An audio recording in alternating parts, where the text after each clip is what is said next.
En Afrique du Sud, une autre manifestation Fees Must Fall pour l'abolition des frais universitaires est imminente. Les étudiants menacent d'occuper des bâtiments du Parlement et du gouvernement dans la capitale pour faire pression en faveur de la gratuité de l'enseignement. L'année dernière, les manifestations à l'échelle nationale ont forcé à la fermeture de nombreux campus et ont culminé une manifestation de masse à l'extérieur de la présidence à Pretoria. À ce moment, le président Zuma a accepté de geler toute augmentation des frais universitaires pour 2016. Bokamoso Mabiletsa en est à sa 3e année d'études en journalisme. Il est l'un des milliers d'étudiants sud-africains qui veulent que le gouvernement fasse de l'éducation tertiaire sans frais une réalité. Bokamoso a perdu ses parents à l'âge de 16 ans. Depuis, il a dû travailler dur pour économiser suffisamment d'argent pour son éducation. J'ai vraiment retroussé mes manches parce que je n'étais pas content de ma vie sans éducation. J'ai fait tout ce qu'il fallait pour être ici. J'ai toujours des amis qui ne peuvent pas étudier à cause du manque de financement. C'est très dommage. Pour la plupart, leurs parents ne sont pas capables de payer leur inscription.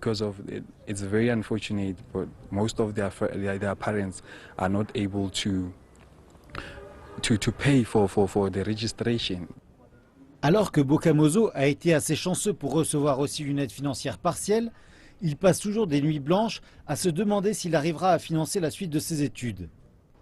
Pour s'inscrire à l'université Wits de Johannesburg en 2017, Bokamoso devra débourser 700 $ juste pour l'inscription. Une année d'études lui coûtera au moins 2700 $.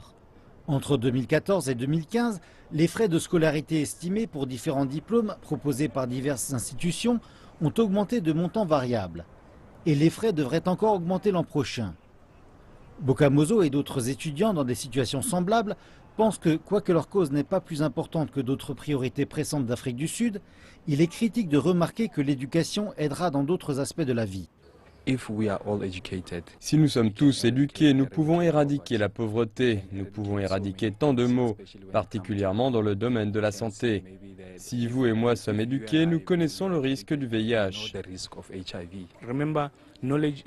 Souvenez-vous que le savoir est le pouvoir. Donc si nous avons le savoir, nous avons le pouvoir de devenir qui nous voulons devenir. Nous pouvons être en mesure de trouver des emplois pertinents qui peuvent nous aider à gagner plus, de réduire la pauvreté et aussi d'améliorer nos vies.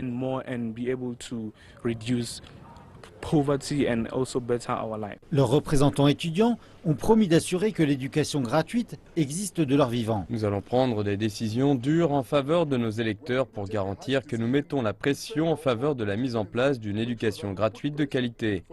Nous voulons que les étudiants soient en mesure d'accéder aux universités en janvier.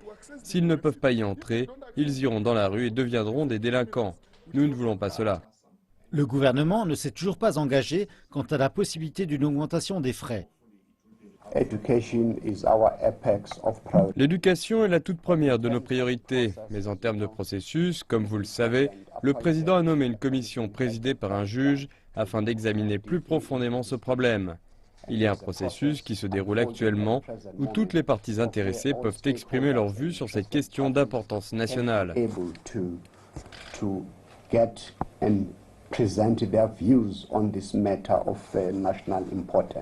Quant à la question immédiate des frais de scolarité pour l'année prochaine, M. Radebe dit que les consultations sont en cours et qu'une annonce sera faite le moment venu.